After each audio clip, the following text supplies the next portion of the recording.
And welcome. My name is Kathy Nathnagle, and I am the content manager here at Give Smart by Community Brands. And we are all really thrilled to have all of our listeners here today joining this conversation and being a part of it. During today's webinar, today's episode, we are going to share some anecdotal episodes, but of course, as well as some customer data and some best practices to show the, how organizations continue to innovate and find wins, with their recurring giving. So joining me today are two of my team members who are pretty much in day-to-day conversations with nonprofits of all sizes from across the country. So Brandy and Brandon, thank you so much for joining me. Thanks, Happy to be Kathy. here. I'm excited Thanks. to do this. So before we get started, we are going to do a poll. It's kind of the poll we've been doing for a while. So as it pertains to kind of your 2020 fundraising, I know we're kind of really jumping into event season now. So are you and your organization kind of sticking with what you've always done and how you've always done it? Are you expanding with new campaigns that you've kind of already ironed out?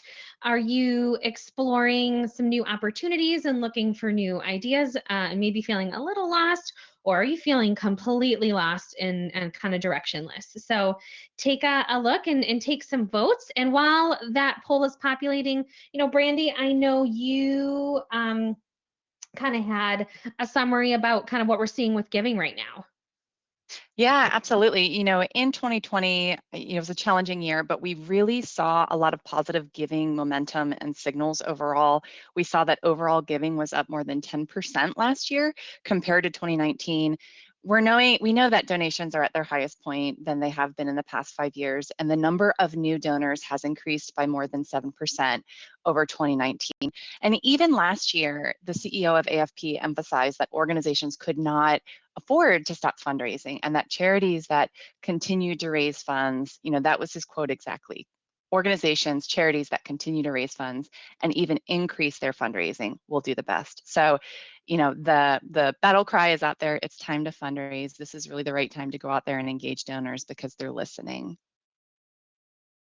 No, that's perfect. And as we kind of close up the poll and show the results, I will say, Brandon, I know you've been a part of a lot of these. This is probably the lowest kind of looking for new ideas score. So it seems like more people are kind of shifting to having at least a semblance of a plan. Would you agree? Definitely agree, and nice to see that we kind of know what we want to do. We're just ironing out the details a little bit too. And the limited number that are uncertain, hopefully we help you kind of start to feel a little bit more certain today and then the upcoming content. For sure. And so with that, we are going to talk a little bit about our agenda. So let's go over what we do kind of hope to cover today. Obviously, you're all here. Why are people even bothering with recurring giving? We're going to take a look at some insights and some data to show hopefully why this strategy is something worth pursuing. We're going to touch a little bit on ways that you can capture monthly donors. Where can you offer this option and kind of when should you do so? We're going to go over some creative ideas for packaging recurring gifts or monthly giving, and how can you kind of build out a proper monthly sustainer program. And we're going to wrap it up, or almost wrap it up, with some strategies for communicating the power of sustained giving. How can you inspire people to be a part of it? And then we will wrap up with some questions and answers. And so the number one question we always get that I want to make sure to answer is that we are recording this and we will be sending it out with the resources that you're going to be seeing today in the chat. The question box is also open and being womaned by somebody else on my team. So if you have questions in the moment, please feel free to ask them, and we'll make sure, if we don't get to you, that we will make sure that someone answers you kind of after the session is over. So with that, show me the money. So we're going to kind of kick it off. And with Brandy, why should people consider making and implementing a recurring giving plan? I know you have some kind of data and research to share. Yeah, happily. So There's a lot here in just the psychology of subscription. You know, we think about the amount of money that people spend annually on subscription services, and it's kind of staggering. It's about $5,000 that annually individuals will spend on subscriptions. This actually grew by about 80% since March of 2020. And if you think about it, just the time we've spent at home on streaming services and other subscription services like Spotify, Stitch Fix, hobby boxes, gaming, dating apps. There's definitely a lot of subscriptions that we all engage with probably day to day. So before we go into some more of that data, let's do a quick poll. Let's talk about some of those services. Let us know specifically which services you're using, from music, clothes, those hobbies. I'd love to know a little bit more about where people are investing in those subscriptions. You know, Brandy, we were going to share a poll and I kind of pulled it up and it got closed right away. So I must have clicked something so we can move forward. That's my fault. Oh, no problem. Well, so we do know just generally that that has increased since 2020. So we're probably confident that many of you are using a lot of those subscription services. And if you think about the psychology of subscribing to services like that, it does translate to recurring giving. We've seen an increase in recurring giving as well. So you can see that stat here. We saw recurring giving increase about 40% in the online space over the last year. But what's really interesting is that, you know, if we think about subscriptions, just the volume of payments that people made, you know, according to Mashable, individuals are spending about $237 a month on those subscription services. And that doesn't include charity giving. During the pandemic, people increased that spend to about $192 a month. All of that, again, added up to that $5,000 a year. People are really primed. We know this, as I mentioned before, in the conditions of the pandemic to really, you know, think about the monthly subscription model. Are we suggesting, implying that you should be sending out gobs of items and communications monthly or not? But this psychology, this concept really emphasizes that people are very much interested in doing things on a recurring basis. And even though we have seen online monthly giving increase by 40%, and we know that this is a popular option for donors and a way to give, we also have found that only 14% of organizations are asking for those recurring gifts. According to Nonprofit Tech for Good, they've offered some great statistics there. So if there's one takeaway that you hear as we're talking today, as we're sharing these cases, please know and hear this for sure. Not creating and implementing a recurring gift strategy is truly leaving money on the table. So when you think about the benefits, you know, we'll talk more about this today. One of the biggest is creating an ongoing revenue stream. There's a lot of predictability, improvement in your ability to forecast, to create that reliable pool of donations that are incoming without requiring some additional effort to reach out and engage those donors. So recurring giving is literally the gift that keeps on giving.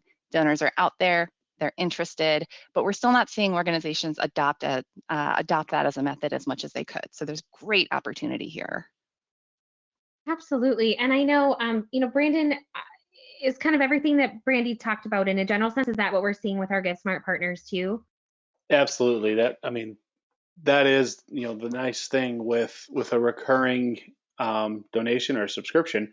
You know what's coming in that next month, and we have some data to kind of show since inception what's occurred. As you look at GiveSmart and when we implemented this back in I believe it was April, you know, we've seen a continuous trend now a year in of organizations adopting strategies, and just having that as part of your campaigns gives that opportunity for someone who maybe can't do um, a bigger gift. They can start committing to something and really be a part of your mission. If they're passionate about it, they'll make that donation.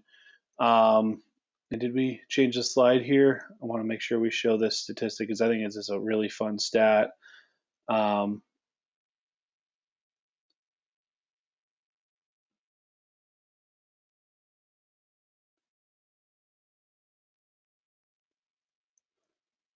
We might have lost. Can you hear me? It's recurring giving, the recurring giving graph. That's Okay, what's showing on. my screen must be delayed. I apologize.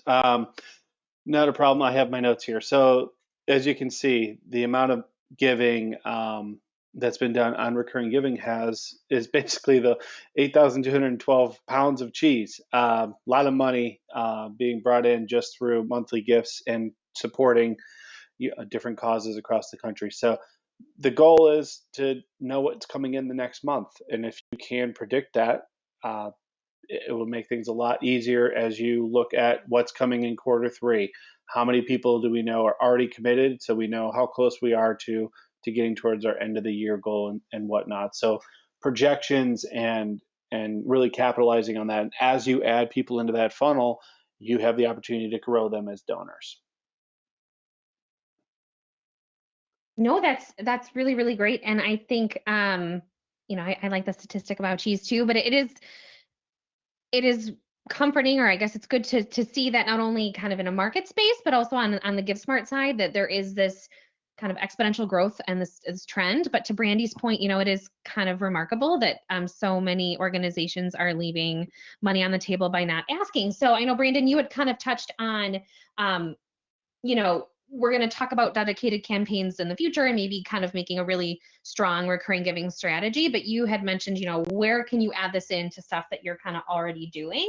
And so I know you have some examples that you wanted to take us through. Yeah, absolutely. And we're going to start with one that shows the monthly giving within the GiveSmart platform. We're not going to show this every time. It looks pretty similar. You can do some branding and all that, but the simplicity is that you give people the option. That's the key part to this. So this is the Chesterton Gala for Chesterton Academy. Um, and what they did is made it available through their gala. They did a virtual gala this past January and started getting donations bi-monthly, including people who just gave outside of the norm of the 10, 25, 50. They put in options in the other box, which is a nice newer feature where you're able to um, allow people to say, you know what, I'd like to give a certain amount. Some cultures, people like to give a certain amount for good luck, those kinds of things. A really nice way to make that available. We, we can share some materials if you're interested in turning this on. It's just a few clicks and adding it to your campaigns. But this, was an annual gala. They are taking donations through other things. They're doing a silent auction, but including this as the option is a first start to your strategy of making it available so people can support, and then it's building upon that. And then our next one, oh good, my screen caught up, so I am good to go here. The Oxford Kids Foundation did they're great friends of ours. They did a webinar recently, which we'll share, but they did a golf tournament with their auction. They do it every year, and they like everyone else who has golf tournaments, they had to change it up a little bit. So they did kind of golf or play your way in 2020, and we can share the logistics on that. But really, when they looked at it, one of the key things is that they wanted to offer recurring giving as an option on excuse me, on every one of their fundraising campaigns. So even their golf tournament, when they had people playing at their own pace, they had a time frame rather than doing this just one day. They made it a little bit easier for people who wanted to maybe just give a little bit today, but make it recurring. And they don't limit themselves to their one campaign. With their GiveSmart subscription, they have unlimited number of campaigns that they can use, and every one of their campaigns they're embedding and including recurring giving and communicating on that. It is so important to make sure people are aware that they can support that, even if it's just one of your text messages throughout the program. So important. And back to communication, as with most anything, if you layer communication about a certain incentive, you're going to see growth results. If you continue to reiterate recurring giving on your fundraising, so it's not just, hey, we're doing this on this campaign, and you kind of let it go. You have to remind people. You have to continually make it prominent throughout what you're doing on your pages, reminding people where it's going. And there's a method to all of this. As we all know, one of the great benefits to recurring giving and recurring donors is they scream that they're actively invested in your mission. These are people who are passionate about supporting you for the long run. We're going to talk about different ways that they can be programmatically built in, but it's a future pipeline. These are people who could be sponsors in the future. These are people who can uh, be board members, all those different things. They're invested. These are cause-oriented people. These are people that when the going gets tough, these are committed to your organizations and they can build upon that. So there's two approaches to that, of the cause-oriented and the making it easier for those that, today they can do something and tomorrow they can potentially do more, and making that evident within your donation form and within everything that you do, what the money is going to, what the money is going towards. Speak better. What the money is going towards is a huge piece of what you should be communicating, as you can see what Oxford Kids did here. I'll toss to Brandy. Yeah, and so, another great example we have here is the New England Innocence Project. They, their mission is really working to correct and prevent wrongful convictions within the criminal legal system. They hosted a virtual panel to hear from exonerees about their experiences, to build support for the movement and really kind of celebrate that freedom.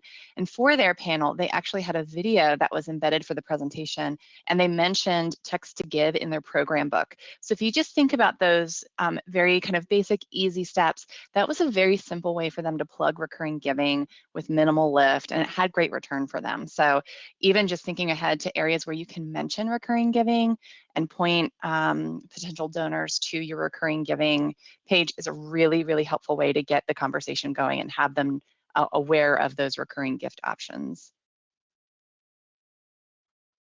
For sure. And I like, the examples that both of you shared. They are, they varied. Obviously, we had that gala, golf outings are happening, and even, a mission-based panel, which we're seeing more and more of our partners do. I think really the opportunity to have a lighter lift. Obviously, Brandon touched on kind of those communication and letting people know, but the more you can put it out there, and the varied opportunity that you have, you're going to have return with this kind of sustained model. So as we kind of look ahead to, like I said, we talked about how do you fold it into your existing campaigns.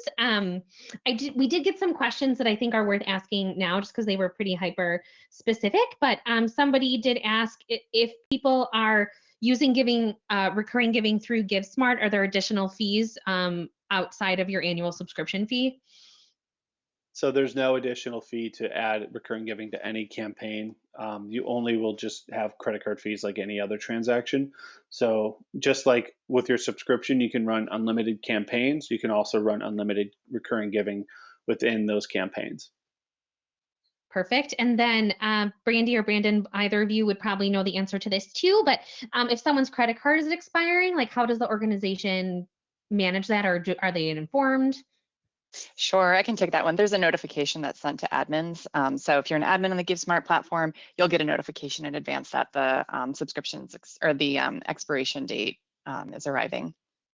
Perfect. And like I said, usually we do questions at the end, but those were so specific to the platform that it felt like it made sense to do them now. So with that, as I mentioned, we talked about how do you kind of fold in that recurring giving option to your existing campaigns, and we talked about some of the minutia of that. But now, we do have people that we work with who are creating really robust and really great kind of standalone donation campaigns that really highlight and are frankly directed at kind of that recurring giving option. So I know, Brandon, you had an example campaign that you wanted to kick us off with.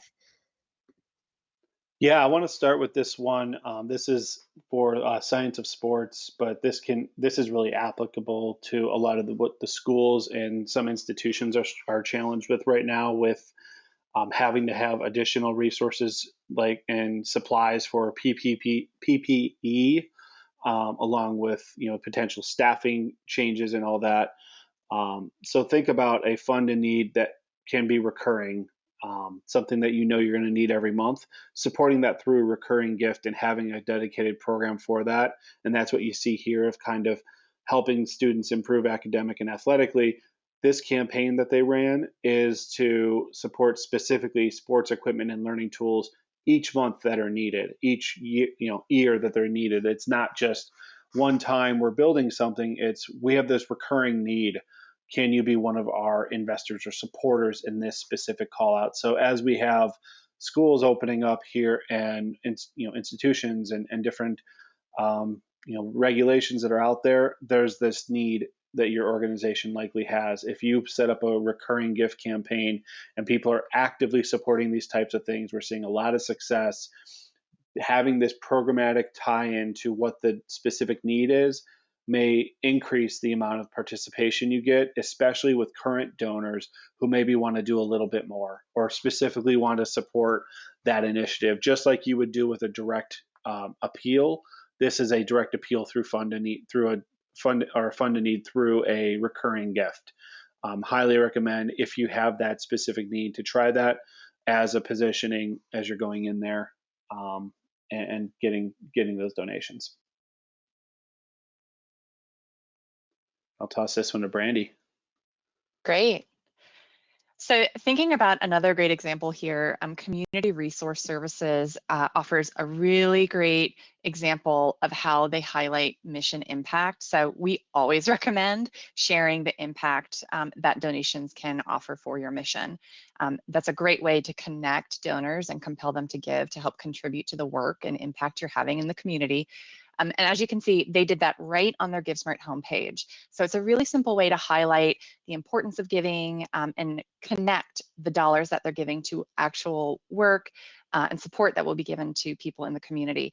They actually launched this campaign on Giving Tuesday, and they kept the party going afterwards. And so the campaign ran beyond just that day, but it was a great takeaway because in general on Giving Tuesday, we saw a lot of success for organizations that day in particular. Last year, we saw organizations raise more than $2.47 billion. That's a 25% increase from what was raised in 2019. That's also partially because we had much more participation this past year.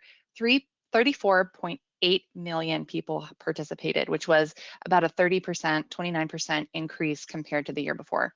At GiveSmart alone, we saw a 315% growth in dollars raised. So a lot of success on Giving Tuesday. Just another reminder that even on giving days like that, you can promote recurring giving, and you should be tying those efforts into the impact and kind of showing what those dollars will help further with your mission.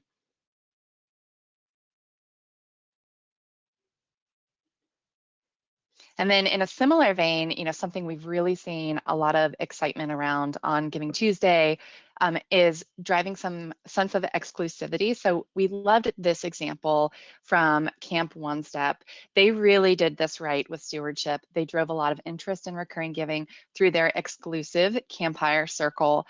Exclusivity is a great hook for a lot of things. FOMO, that fear of missing out, is a real thing. It's a universal feeling, and you can be exclusive in several ways with time, really promoting that there's limited time to get on board with the program. You can be exclusive with the number of spots that are available, encouraging donors to sign up to be a recurring donor now if you want to have a chance to be the only participant at a certain level. In this example, they offered the ability to become the only non-staff adults to visit the camp, tour the center, join a researcher in their lab, etc. But the main focus being that we're limited on spots, don't delay, hurry, join our recurring giving program. This also gives supporters some opportunities. So a great takeaway as well is to give them some chances to win things that don't have a significant cost to you. Donors are really interested in getting a little bit of swag, tickets to planned events. There are a little bit of benefits that you can offer that aren't hugely time constraining or a huge lift. There's some cost in some ways, but it's not on the ticket itself. All fundraisers kind of know this universally. So tickets to planned events can also be something that you can offer up as a little bit of a benefit and a win, just a little bit of extra incentive to join an exclusive club there. That's perfect. And Brandy, we did have a question come through, so I wanted to ask, because it's specifically about exclusivity, which what you're obviously touching on. But if there is something that you don't have necessarily a limit to, like, what's the best practice for trying to convey like a sense of urgency, I guess? Oh, good question. Yeah. Could you say that again? Yeah, so if let's say you have an event that you don't really have a limit to, or the limit's so high that you don't think you'll reach it, is it a best practice to still talk about it being exclusive, or to talk about it in sort of an urgent way? Have we seen people kind of have success that way? Yeah, absolutely. I think it's really up to the organization, and I think you're creating that tone, so it's completely fair for you to create that exclusivity yourself. It's just another engagement tactic. So I do think it's completely fair on, you know, just driving a little bit of that urgency to help create excitement. Completely up to the organization. And sometimes Perfect. exclusivity also can be applicable to just the access that they get. So sometimes it's not maybe limited by quantity, it's more the access or the perceived participation that they get in your organization. So different ways that you can kind of create that exclusivity throughout without saying there's a limit, but more so like you get exclusive access to X. That often works really nicely in the sponsorship world as well. No, that's great. And we had one more question. And again, I want to ask it before we go on to our last example, which is kind of the most robust and one of the more successful people that we work with on recurring giving. But Brandon, I think this one is good for you. Is it possible to use kind of recurring giving even if you're not running a specific campaign? So can you do like just a regular donation page? And then have you seen people have success with turning on recurring giving with that? Absolutely. So setting up a donation page well, I'm going to speak specifically through GiveSmart, but setting up a donation page for the year or for your annual campaign or however you want to kind of position that for your organization is definitely a recommendation we're making to organizations on the platform, because you have that campaign that can run, you run the transactions, and then having that recurring as a part of it. Absolutely highly recommend that. And having the button on your donation page go to something that really tells your story. We can put videos, put different pictures, and keep people updated, and use text message to engage. Highly recommend that as a piece of it, where if they click donate, it's not just a form that they're filling out. They're getting an experience of making a donation to your organization that really levels you up as someone making a really concerted effort to make donors feel special. And you can do that without running a specific campaign. It doesn't have to be a live event to be a campaign. It just has to be you making the outreach. Yeah, I think that that's a perfect tie-in that and that's kind of what we're showing here. I know this last one was a live campaign, but the past three that we showed were truly not they weren't, live streamed or anything like that. They were specific donation campaigns. So hopefully that gives that question asker some inspiration. But I know, Brandon, you wanted to close it up with kind of, again, one of the more robust ways we've seen people incorporate recurring giving. Yeah, I want to spend a minute on this. We have a jam session that we'll put into chat that we did. It's about a 10-minute video of just talking with Susan from Olive Crest on this campaign.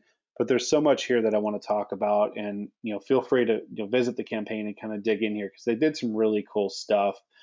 They wanted to give people the opportunity to give in as many ways as possible.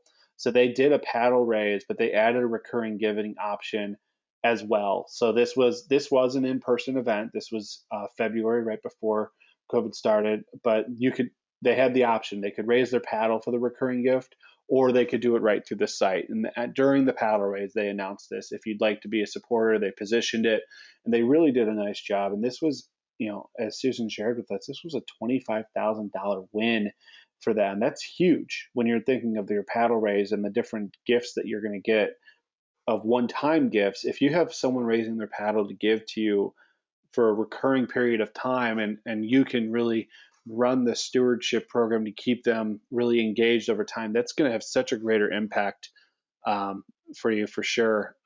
It's definitely worth investigating. And some of the techniques we've seen, we were talking earlier, like to recognize these people so and there's the same technique of FOMO, or really just people don't want to be the one kid who didn't participate in this.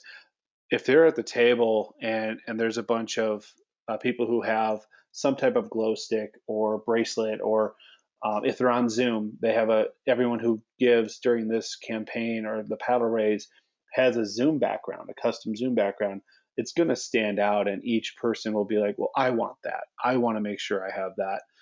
So they'll make a donation, and having a recurring gift in there just makes them feel more invested in your organization over time. So if you're communicating updates and you're giving that group more to kind of invest in, what Olive Crest did is they kind of grouped their recurring givers separately. So they do communications to them in a separate channel. So they're giving them all the same things, but they're adding in special perks, special information, maybe a video from a constituent who benefited from the donations, those kinds of things, to really make sure that they are getting really the impact that they're making. They called these like Kids at Heart donors, that they get a special welcome packet, a magnet, art from the children. They send them out special emails through a cadence. And obviously, it takes a lot to stand something like this up. You can't just do it overnight, but starting somewhere with getting that embedded in there and then starting to recognize these people separately, it pulls them out of just the typical monthly asks and gets them focused on how the difference is being made. How can they maybe up their future gifts and become kind of part of potentially your major gift programs in the future. You never know with a monthly gift giver, monthly donor, what they're going to do if they maybe jump in and say, I'm going to give a major gift this year because you have an initiative that I'm really going to be excited about.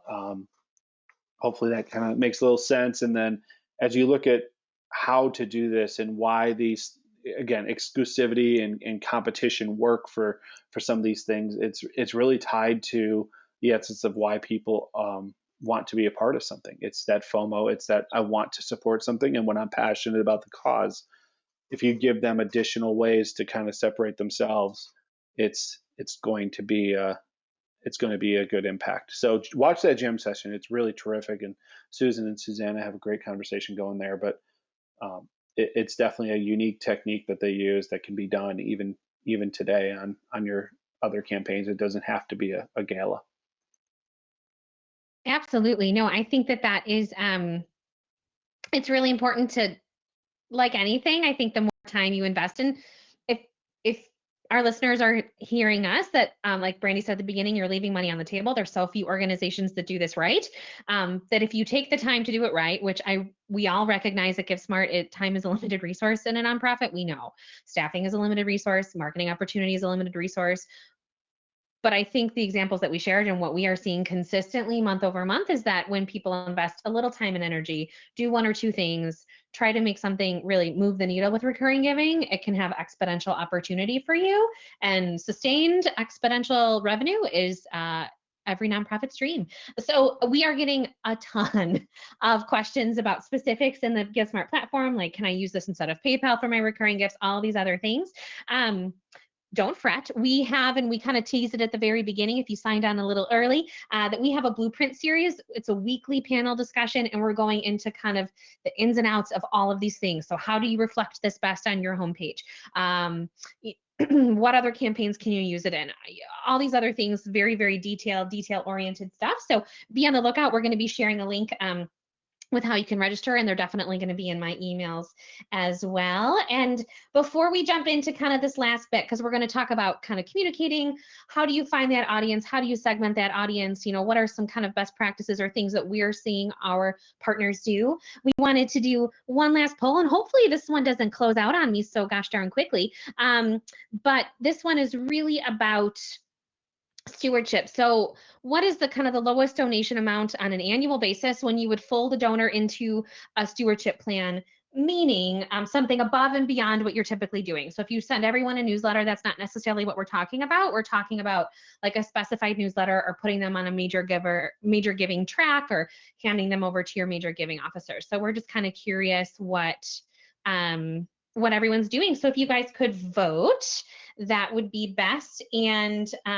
also something to kind of note is that all of the examples that we shared today, virtually all of them, are from community members. And the GiveSmart community is really a gathering place. Brandon had mentioned a jam session. We have roundtables, all of these opportunities. It's free. It's free to all of our GiveSmart partners that I would really encourage you to join. I know we see consistently that people who are part of the community are kind of engaging and trying these new inspirational things, because they're learning from their peers. So, take a look and definitely consider joining. I'm going to close up this poll because we have a good amount of responses. And, Brandy or Brandon, I don't know if either of you want to kind of loop in, but this is a very across the board answer. And I guess I don't know what I was expecting. Is this kind of what you were expecting to see, or what you hear from people when they talk about stewardship? I mean, my initial reaction, I was kind of watching as things came in, and I started to see this populating here of people really saying they don't have a stewardship plan. It sounds like that would be a helpful next step of looking at how to talk more about having these plans. But this is not surprising, as oftentimes stewardship is just a capacity challenge. Sometimes we don't call them stewardship, but it sounds like something that is definitely worth some future resources on, and maybe some research on. So very, very interesting for sure. And so with that, I know we're going to talk a little bit, like I mentioned, about communicating and kind of working through that engagement piece. So Brandy, take it away. Sure. So, in thinking about engagement, a question that you're probably asking yourselves are, what are some ways that we can attract and engage donors? Who's the right audience? This is, obviously, no doubt, a crowded space. People can be fatigued. They're hearing from many nonprofits. But as we mentioned before, across the board, giving at every level has increased. So it's really a logical time for us to layer in recurring giving, or to break it out into its own campaign. And when we talk with customers who are having success, a general theme emerges where we're seeing deliberate layered communication. So it's really important to think about this. As we mentioned before as well, online monthly giving grew by 40% because online donation options are more and more popular. And we have seen ourselves a really significant steady increase ever since we introduced this just over a year ago. So again, the time is right. It's really important to start thinking about your communications and how you're engaging with your donors.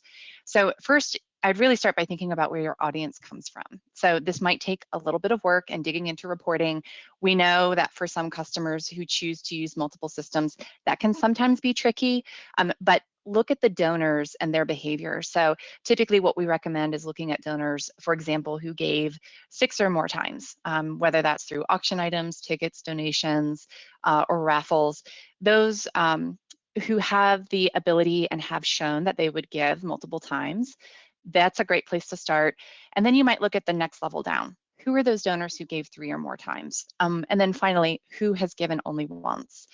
We recommend you kind of look at those 3 buckets, and then especially just as best practice, look at how many you're capturing in a household. You can do that by sorting by address. That's just one tip.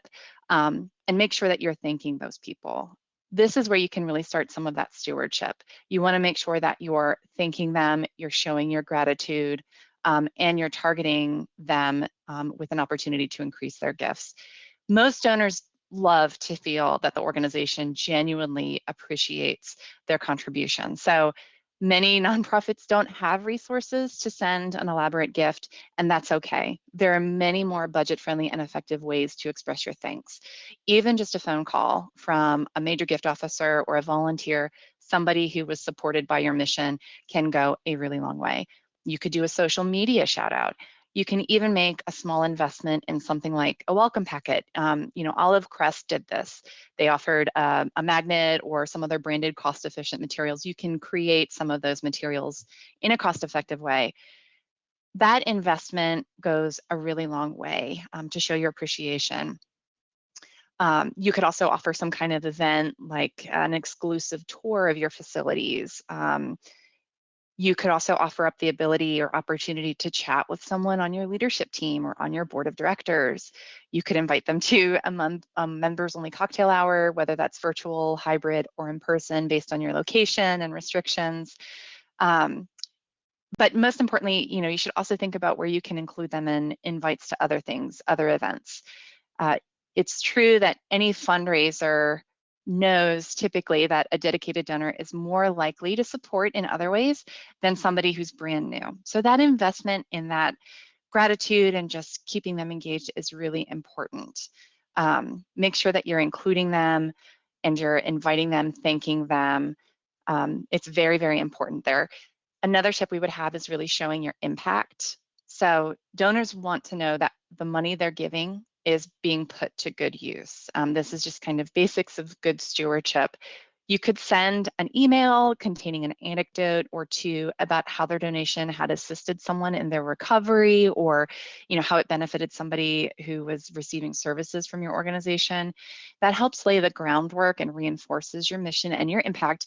And by doing that, you're really setting the stage and a runway for some additional gifts and a better relationship going forward.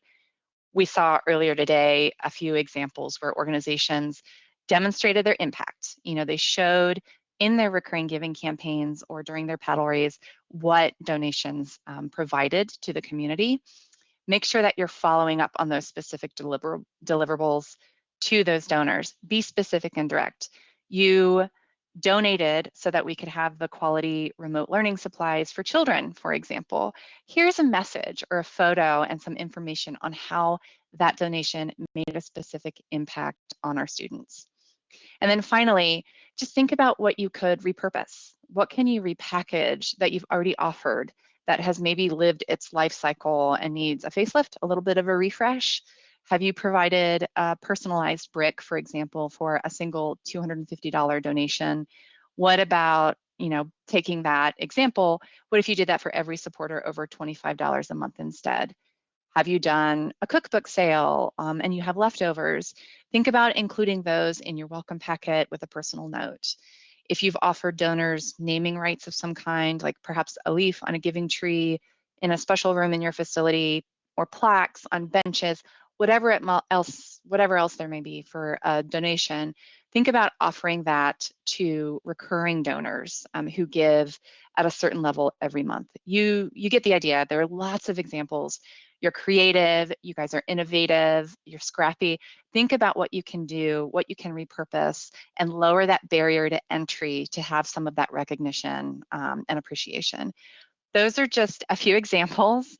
There's many, many more that you can leverage and really beef up, emphasize the importance of recurring giving. But it's a great way to kind of think about how you can display those opportunities.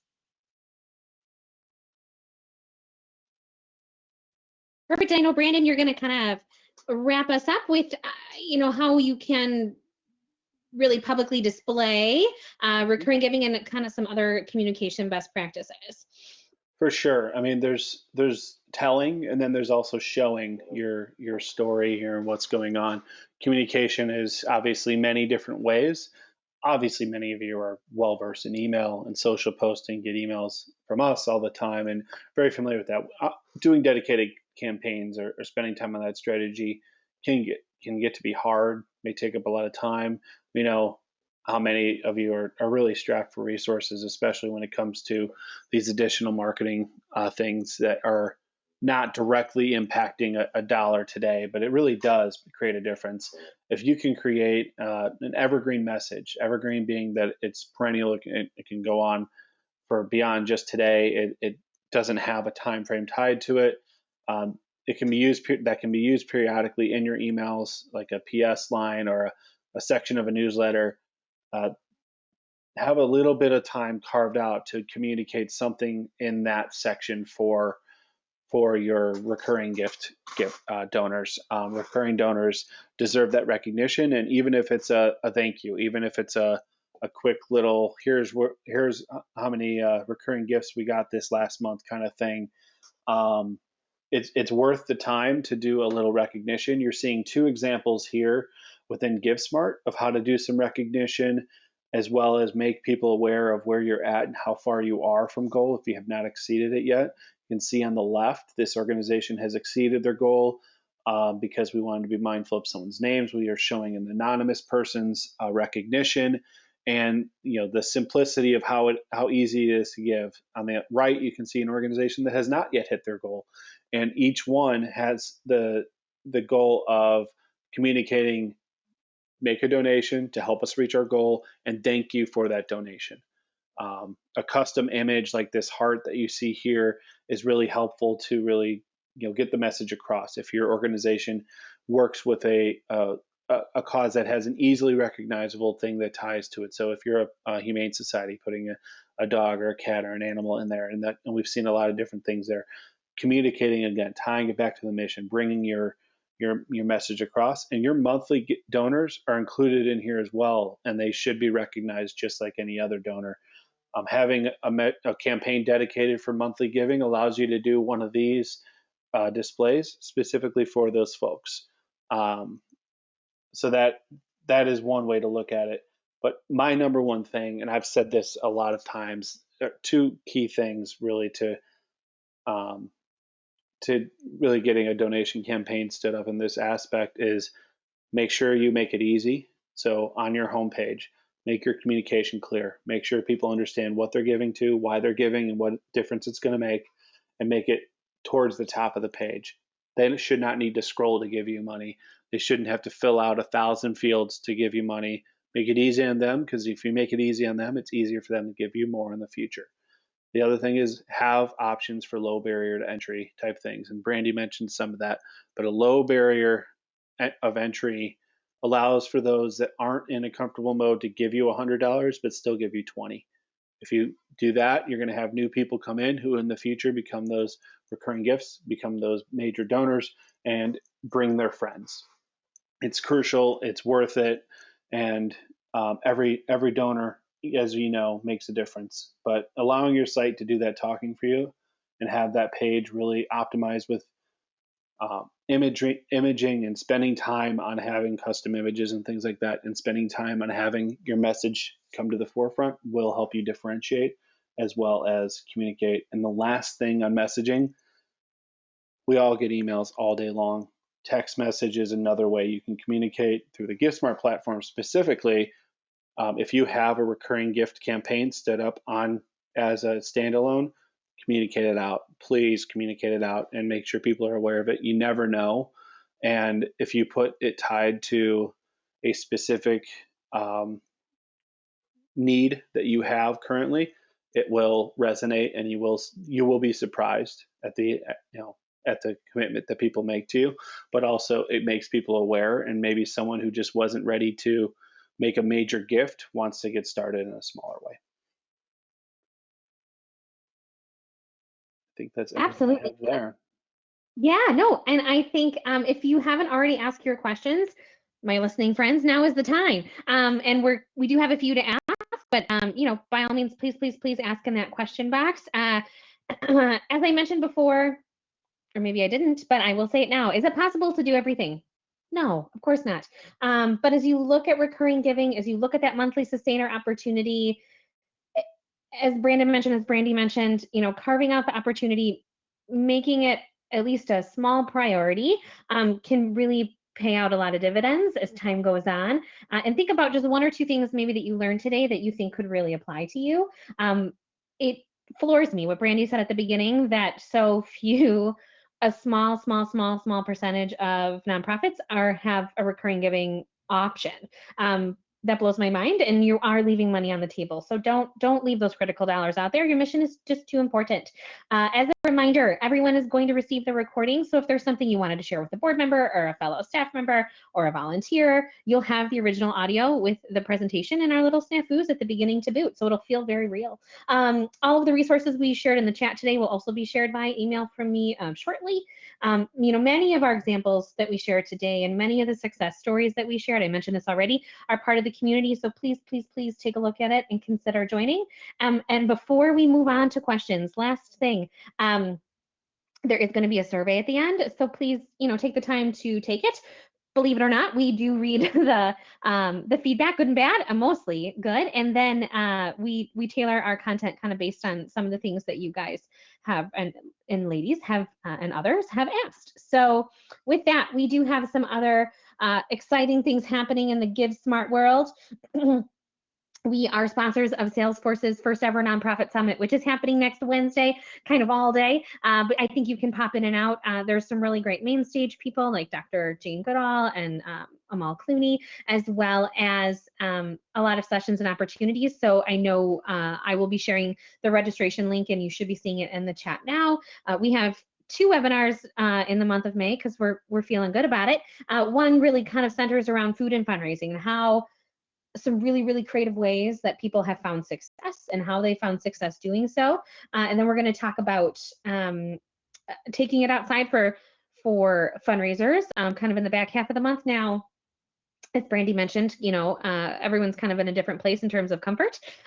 So there is a lot of opportunity. We've seen a lot of really creative things happen, taking it outside so that it's safer, kind of given what we're all living through. And then we are going to, as I mentioned, have those weekly panel discussions. So if you want to hear from your peers directly, please be on the lookout for a sign up link there. And with that, it is question time. And the first one I think I will toss to Brandy. Someone had said, that they're a newer kind of getting off the ground nonprofit. How would you recommend that they get started with something like recurring giving? And is it important? Yeah, I think it's absolutely important. And this is the best part. It's easy to get started. And a best practice I would recommend is not to feel like you have to boil the ocean. Take one small step. And here's a really great way to get started. I would recommend plugging it in your newsletter, in your next email out to donors. Did you know that we have a recurring gift option? Here's where you can go and give and sign up for a recurring gift, and here's why it's important. Even just directing people to your website where you have recurring giving set up, just really plugging the opportunity as something that's a new offering is a very, very simple way to get started and to kind of test that interest. So don't feel like you have to set up an entire campaign just centralized around recurring giving, that you have to do anything that's really overwrought, overblown. I think just even mentioning it in your next communication out to your donors, especially in a newsletter format, that's a really great way to take a baby step towards promoting your recurring giving options. Perfect. Yeah, no, I think that is, boil the ocean is one of my favorite phrases, or rather that you shouldn't. So that is solid advice. Brandon, I think this one is probably best for you. How often should you ask your recurring donors for more donations, whether one time or to increase their recurring gift, or to be a part of, maybe another, distinguished event or something like that? That's a really great question. If I put my marketing hat on, I say always be talking about it, but I also want to give a little guidance around the fundraising aspect of you don't want to overwhelm someone with additional asks. You should set up a cadence for yourself and test it out. So it's not going to be a perfect science with every donor, but if you say every 3 months, I'm going to reach out to a handful of recurring donors and ask them to either upgrade to another level or for an additional donation, that would be a good cadence for yourself. You don't have to necessarily single someone out, but it might be good if you're looking at a capital campaign coming up in the next few weeks and you need one-time donations. Don't leave your recurring gift donors out. Make sure you include them. But if you keep them in this cadence of, did you know that you could reach this level by just increasing this much? And have incentives. If you have an incentive or a new message, sometimes the unsolicited, here's what the difference you're making, allows someone to make the increase themselves. So just because you're not asking for a donation doesn't mean you might not get something. A great example of that, my friend's place, who was on our panel yesterday, did a panel discussion around their mission, and they ended up getting donations that they weren't asking for. Sometimes it will be nice to do, but if you get into a cadence and mix in a one-time ask occasionally, I think that'll help you kind of balance that. You don't want to overwhelm them. That is a great concern to have, but you also don't want to leave them out and miss the opportunity to upgrade them. I would treat it as something where there might be things that come up, but there's definitely opportunity to try and balance that. No, I think that that's been reiterated, and I think your answer is drawn from so many examples that we see from our community members and our other GiveSmart partners who, like anything, the more you communicate something, the more there's going to be adaptation, right? So just coming up with kind of different ways to kind of repurpose and share, I think is just really important. And this last question, because we have a couple others, and like I said, someone will follow up with you via email. I swear, I solemnly swear. But this one's from a current GiveSmart partner, and then we'll sign off and let everyone take the survey. But if I'm already using recurring giving, kind of in a different way, why should I switch it over to GiveSmart? Is there really, frankly, any benefit to our donors and our team? And they're saying that, they didn't even know this is really an option, so they're excited about it, but they're a little, maybe perhaps leery. Oh, sure, I can take that one. So just thinking about the benefits from a systems perspective, if you think about familiarity and ease of use for your donors, you are kind of creating more comfort in using a consistent platform. So there's definitely, I think, a familiarity, ease of use element to having that recurring giving flow through GiveSmart. There's a big, big benefit to the team and to your staff in particular, because what you're doing is limiting the number of reconciliation points you have. You're centralizing your donation activity within one platform. So from a reporting, reconciliation standpoint, that is a really, really big benefit. And I think a great way to just make sure you're limiting staff time wherever you can. Perfect. No, I think, yeah, the more you can kind of centralize in something that people are familiar with, the better off everyone will be. So there are some questions that went unanswered. Apologies. But it's time. Your time is valuable, and you've already spent so much of it with us. Hopefully you found something valuable today. Please, again, take that survey and let us know what you're thinking. Brandy and Brandon, thank you so much for your time and insights today. We really appreciate it. Oh, thank you. This was a great session. Perfect. Have a great rest and a fabulous weekend. Usually we don't do this on Fridays. Have a wonderful weekend, both to you, Brandy and Brandon, and to all of our listeners. Thanks, everyone.